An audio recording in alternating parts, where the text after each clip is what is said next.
Shadow's Edge by Brent Weeks, Chapter 1. "We've got a contract for you," Mama Kay said. As always, she sat like a queen, her back straight, sumptuous dress perfect, hair immaculately coiffed in if gray at the roots. This morning she had dark circles under her eyes. Kyler guessed that none of the Sakage's surviving leaders had slept much since the Caledonian invasion. "Good morning to you, too," Kyler said, settling into the wingback chair in the study. Mama Kay didn't turn to face him, instead looking out the window. Last night's rain had quenched most of the fires in the city, but many still smoked, bathing the city in a crimson dawn. The waters of the Plith River that divided rich eastern Scenaria from the Warrens looked as red as blood. Kyler wasn't sure that was all because of the smoke-obscured sun, either. In the week since the coup, the Caledonian invaders had massacred thousands.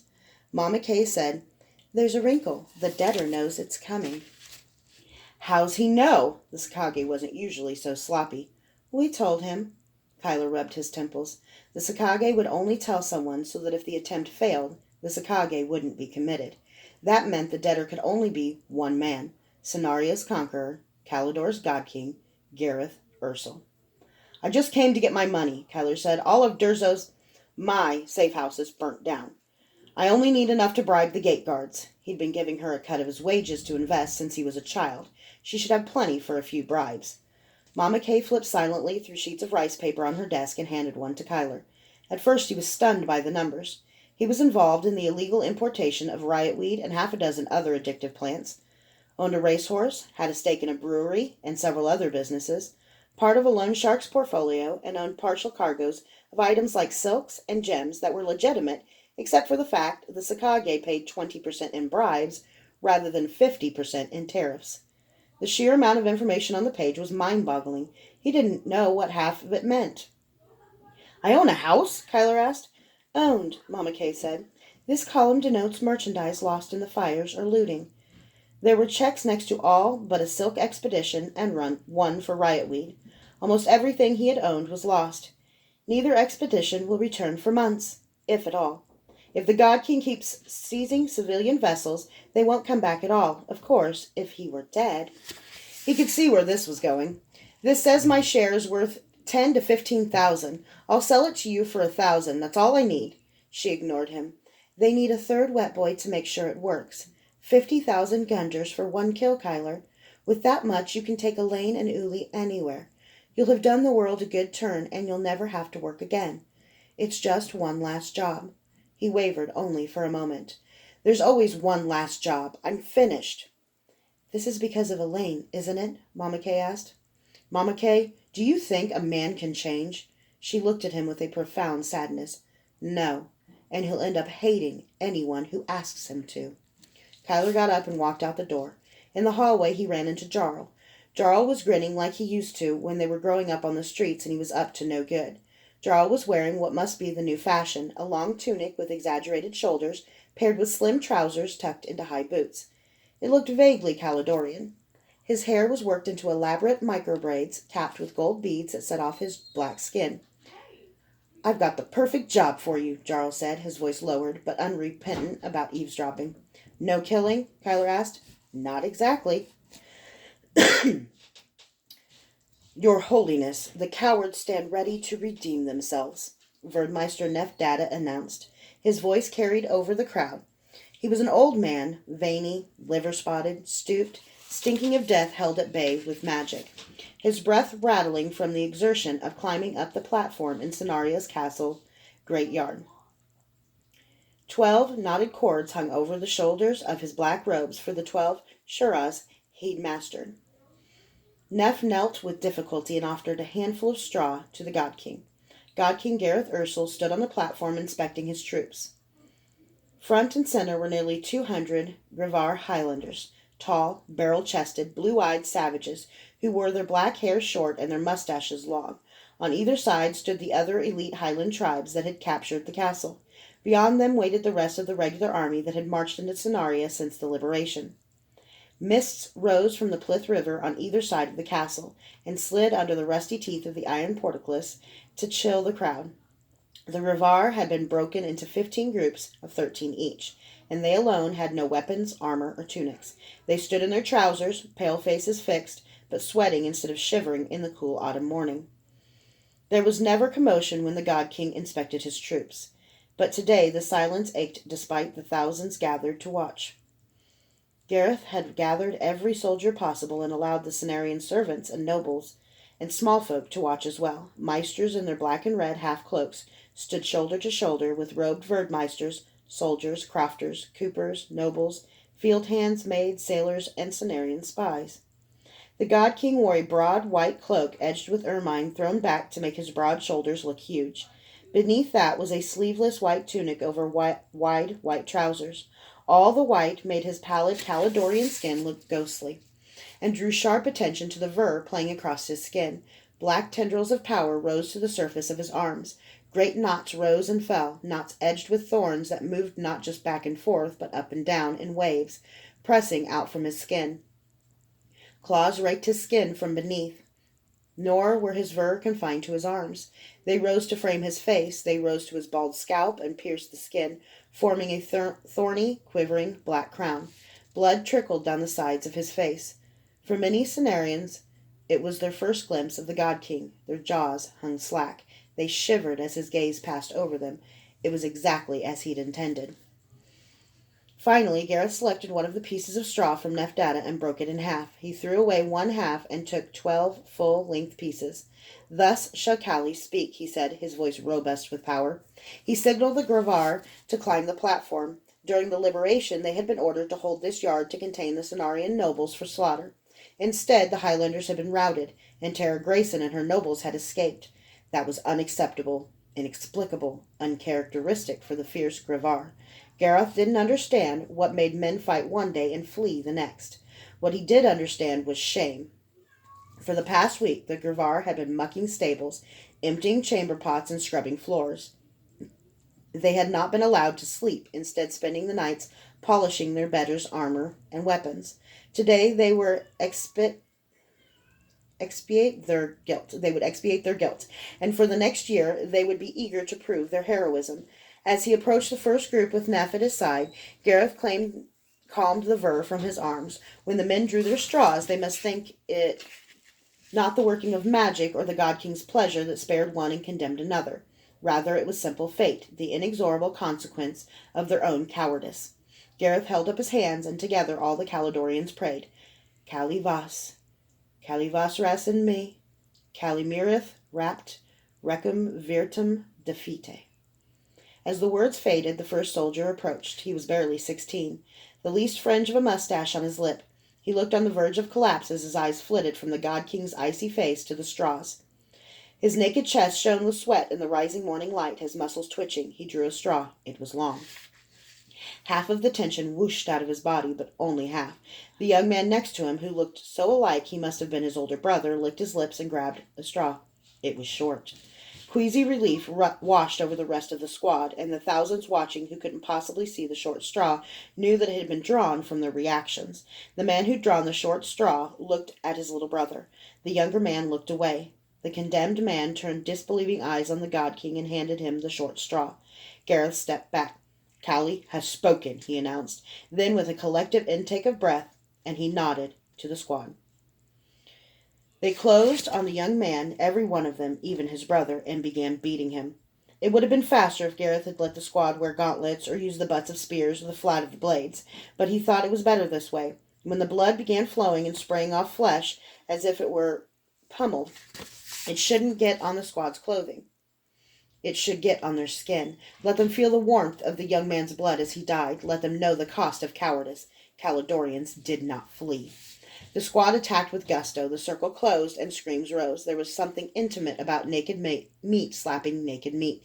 The young man disappeared, and all that could be seen was elbows rising and disappearing with every punch, and feet being drawn back for new kicks. And moments later, blood. With the short straw, the young man had become their weakness. It was Cali's decree. He was no longer brother or friend. He was all they had done wrong. In 2 minutes, the young man was dead. The squad reformed, blood spattered and blowing hard from exertion and emotion. They didn't look at the corpse at their feet. Gareth regarded each in turn, meeting the eyes of every one, and lingered on the brother. Standing over the corpse, Gareth extended a hand. The ver poked out of his wrist and extended claw-like, ragged, and gripped the corpse's head. Then the claws convulsed and the head popped with a wet sound that left dozens of Cenarians retching. "Your sacrifice is accepted.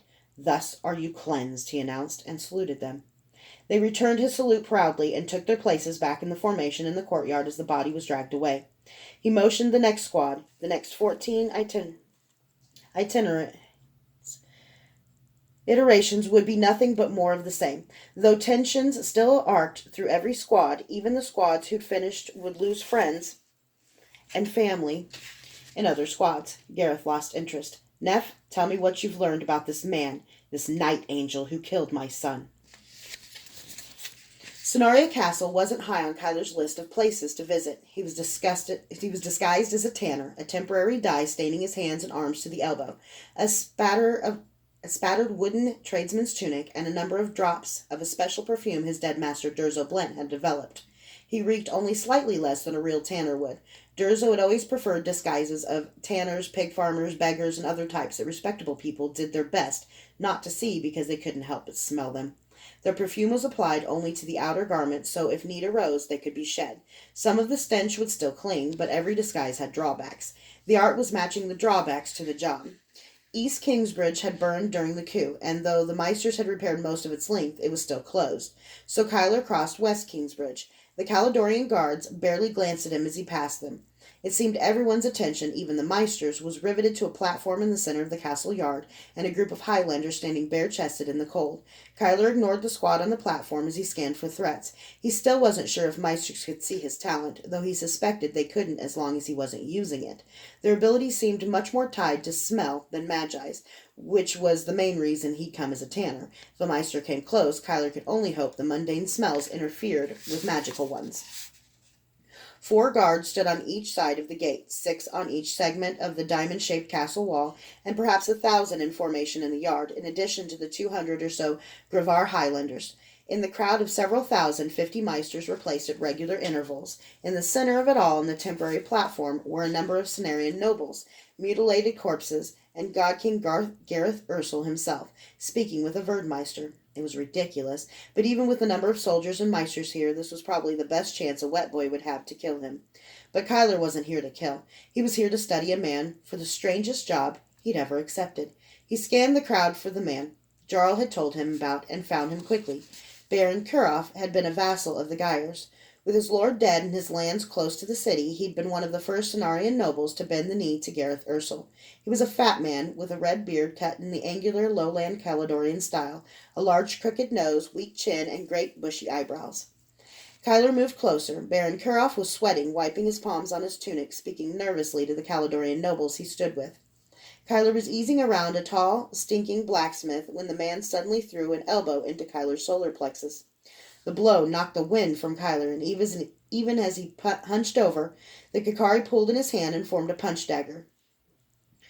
You want a better look? You get here early, like the rest of us did," the blacksmith said. He folded his arms, pushing up his sleeves to show off massive biceps. With effort, Kyler willed the Kakari back into his skin and apologized, eyes downcast. The blacksmith sneered and went back to watching the fun. Kyler settled for a decent view of Baron Kuroff. The God King had worked his way through half of the squads, and Sakage's bookies were already taking bets on which number out of each group of 13 would die. The Caledonian soldiers noticed. Kyler wondered how many Cenarians would die for the bookies' callousness when the Caledonian soldiers went roaming the city tonight, in grief for their dead and fury at how the Sakage fouled everything it touched. "I've got to get out of this damn city." The next squad had made it through 10 men without one drawing the short straw. It was almost worth paying attention as the men got more and more desperate as each of their neighbors was spared and their own chances became grimmer. The 11th man, 40-ish and all sinew and gristle, pulled the short straw. He chewed on the end of his mustache as he handed the straw back to the God King, but otherwise didn't betray any emotion. Neff glanced to where Duchess Jadwin and her husband were seated on the platform. "I examined the throne room, and I felt something I've never encountered before. The entire castle smells of the magic that killed so many of our Meisters, but some spots in the throne room simply don't. It's like there was a fire in the house, but you walk into one room and it doesn't smell like smoke." Blood was flying now, and Gareth was reasonably certain that the man must be dead, but the squad continued beating. That doesn't match with what we know of the silver Kakari, Gareth said. No, your holiness. I think there's a seventh Kakari, a secret Kakari. I think it negates magic, and I think this night angel has it. Gareth thought about that as the ranks reformed, leaving a corpse before them. The man's face had been utterly destroyed. It was impressive work. The squad had either worked hard to prove their commitment, or they hadn't liked the poor bastard. Gareth nodded, pleased. He extended the ver claw again and crushed the corpse's head. Your sacrifice is accepted. Thus you are cleansed. Two of his bodyguards moved the corpse to the side of the platform. They were stacked there in their gore, so that even though the Cenarians couldn't see each man's death, they would see the aftermath. When the next squad began, Gareth said, A Kakari hidden for 700 years? What mastery does it bestow? Hiding? What does that do for me? Your Holiness, with such a Kakari, you or your agent could walk into the heart of the Chantry and take every treasure they have, unseen. It's possible your agent could enter Ezra's wood itself and take 7 centuries' worth of artifacts for you. There would then be no more need for armies or subtlety. At one stroke you could take all Midicrew by the throat. My agent. No doubt Neff would bravely volunteer to undertake the perilous task. Still, the mere thought of such a Kakari occupied Gareth through the deaths of another teenager, 2 men in their prime, and a seasoned campaigner wearing one of the highest awards for merit that the God King bestowed. That man alone had something akin to treason in his eyes. Look into it, Gareth said. He wondered if Cali knew of this 7th Kakari. He wondered if Dorian knew of it. Dorian, his first acknowledged son. Dorian, who would have been his heir. Dorian the prophet. Dorian the betrayer. Dorian had been here. Gareth was sure of it. Only Dorian could have brought Kurach, Jorson Alceste's mighty sword. Some magus had appeared with it for a single moment and obliterated 50 Meisters and 3 Verdmeisters, then disappeared. Neff was obviously waiting for Gareth to ask about it, but Gareth had given up on finding Kurach. Dorian was no fool. He wouldn't have brought courage so close if he thought he might lose it. How do you outmaneuver a man who can see the future? The God King squinted as he crushed another head. Every time he did that, he got blood on his own snow-white clothing. It was deliberate, but irritating all the same, and there was nothing dignified about having blood squirt you in the eye. Your sacrifice is accepted, he told the men. Thus you are cleansed. He stood at the front of the platform as the squad took its place back on the parade ground. For the entire review, he hadn't turned to face the Cenarians who were sitting on the platform behind him. Now he did. The ver flared to life as he turned. Black tendrils crawled up his face, swarmed over his arms, through his legs, and even out from his pupils. He allowed them a moment to suck in light, so that the God King appeared to be an unnatural splotch of darkness in the rising morning light. Then he put an end to that. He wanted the nobles to see him. There wasn't an eye that wasn't huge. It wasn't solely the ver or Gareth's inherent majesty that stunned them. It was the corpses stacked like cordwood to each side and behind him, framing him like a picture. It was the blood and brain spattered white clothing he wore. He was awesome in his power and terrible in his majesty. Perhaps if she survived, he'd have Duchess Trudana Jadwin paint the scene. The God King regarded the nobles, and the nobles on the platform regarded the God King. He wondered if any of them had yet counted their own number. 13. He extended his handful of straw toward the nobles. Come, he told them. Cali will cleanse you. This time he had no intention of letting fate decide who would die. Commander Gur looked at the God King. Your Holiness, there must be some. He stopped. God Kings didn't make mistakes. Gur's face drained of color. He drew a long straw. It was several moments before it occurred to him not to appear too relieved. Most of the rest were lesser nobles, the men and women who'd made the late King Elaine Gunder the Ninth's government work. They had all been so easily subverted. Extortion could be so simple, but it gained Gareth nothing to kill these peons, even if they had failed him. That brought him to a sweating Trudana Jadwin. She was the 12th in the line, and her husband was last. Gareth paused. He let them look at each other. They knew, everyone who was watching knew, that one or the other of them would die, and it all depended on Trudana's draw. The Duke was swallowing convulsively. Gareth said, Out of all the nobles here, you, Duke Jadwin, are the only one who was never in my employ. So obviously you didn't fail me. Your wife, on the other hand, did. What? The Duke asked. He looked at Trudana. Didn't you know she was cheating on you with the prince? She murdered him on my orders, Gareth said.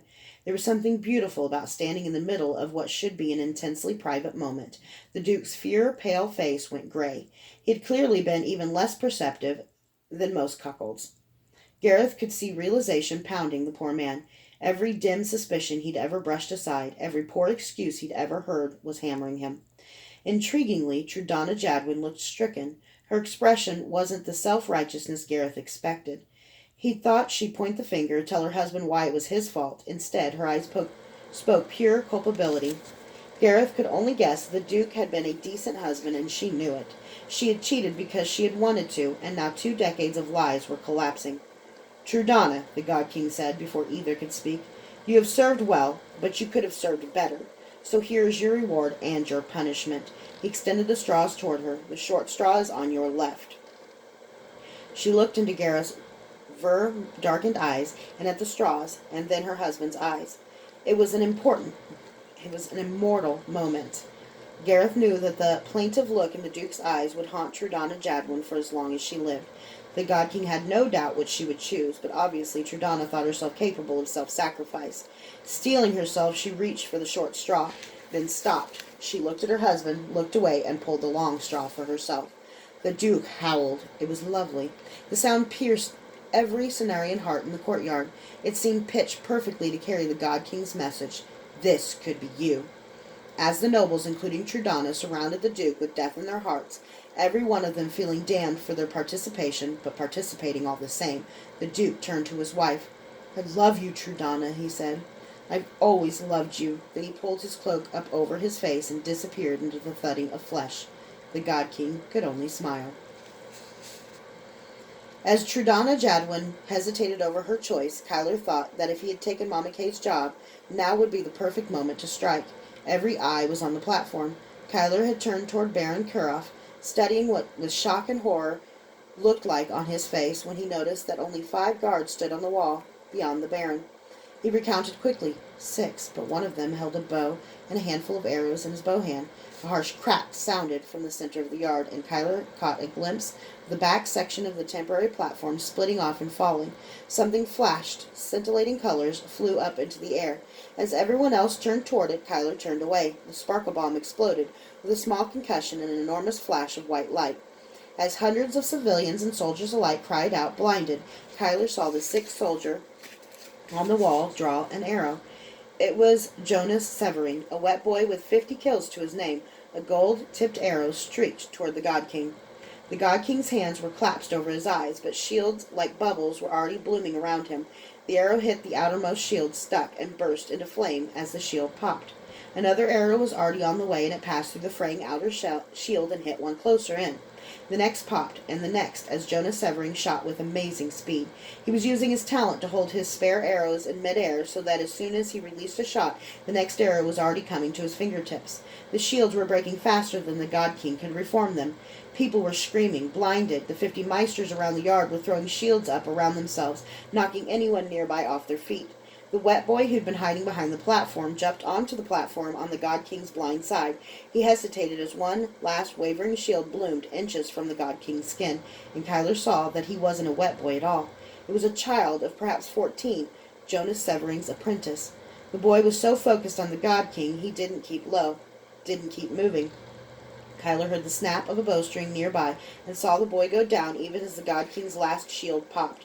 People were charging toward the gates, trampling their neighbors. Several of the Meisters, still blinded and panicked, were flinging green missiles indiscriminately into the crowd and the soldiers around them. One of the God King's bodyguards tried to tackle the God King to get him out of danger. Dazed, the God King misinterpreted the move, and a hammer of Ver blasted the huge Highlander through the nobles onto the platform. Kyler turned to find who'd killed the wet boy's apprentice. Not 10 paces away stood Hugh Gibbet, the butcher who had slaughtered Logan Geyer's entire family, the best wet boy in the city now that Durzo Blent was dead. Jonas Severing was already fleeing, not sparing a moment of anguish for his dead apprentice. He released a second arrow, and Kyler saw it streak into Jonas Severing's back. The wet boy pitched forward off the wall and out of view, but Kyler had no doubt he was dead. Hugh Gibbet had betrayed the Sakage, and now he'd saved the God King. The Kakari was in Kyler's hand before he was even aware of it. What I wouldn't kill, the architect of Scenario's destruction. But now I'm going to kill a bodyguard?